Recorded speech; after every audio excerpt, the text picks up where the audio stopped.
Of the wall of Jerusalem. You see, the problem is that what was left of his city was burned and ravenously destroyed. Now let's look back 70 years previous. The Jews have been taken to Babylon on account of their sin against God. So 70 years they stayed in Babylon, and finally, 538 BC, a man named Cyrus the Great conquers Babylon and frees the Israelites. So they can go home now. The only problem is that they don't have a home to go to.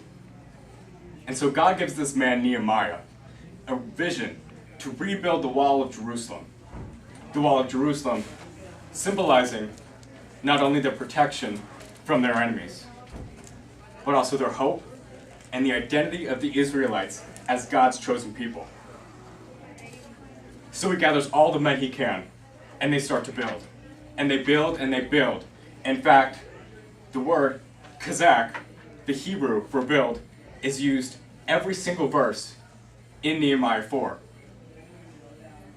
So, the wall is finished in a mere 52 days. That means that literally each man would be working and working and working, would not stop for a break for 52 days.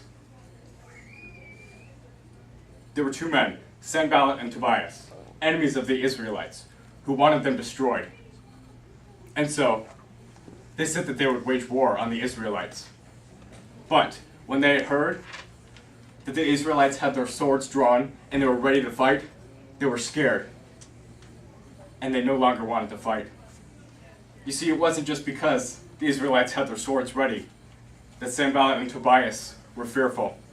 It was because, as Nehemiah says in Nehemiah 6:16, and when they, our enemies, had heard about this, the building of the wall, they were scared and they lost their self-confidence because they realized that the work had been done with our God.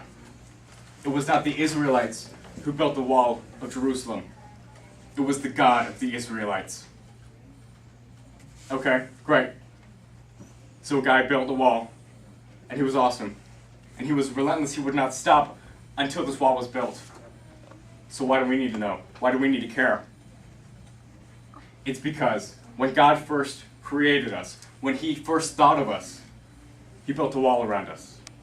That wall was our identity, our hope and protection against evil.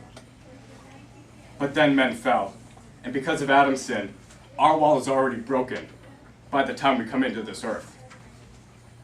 So we need to rebuild our wall, and we need to restake our claim here in the world as Christians, as sent people of God. But how will we rebuild this wall? It's not as easy as putting one brick on another as in the physical world. But we need to have an intense relationship with God, new every day, and completely on fire for him, not relenting a day. So we pray and we read our Bibles, and we fast, and we devote our lives to him as if we have nothing else to live for, because he created us for a purpose.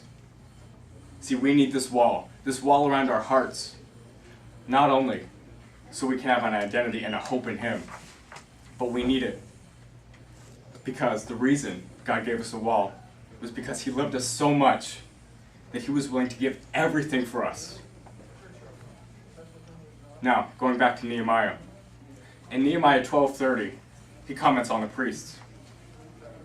He says the priests then ceremonially cleanse themselves before dedicating the wall. And then they cleanse the people, the gates, and the wall. You see, when we build our wall, we don't just build it so it'll look pretty. We build it because it cleanses us, and it makes us whole, and it makes the things around us whole. And so my question for you, will you build your wall back? Will you be the Christian, the person God has called you to be individually? Or will you just sit around and watch as the world is destroyed slowly by sin's wrath? Thank you.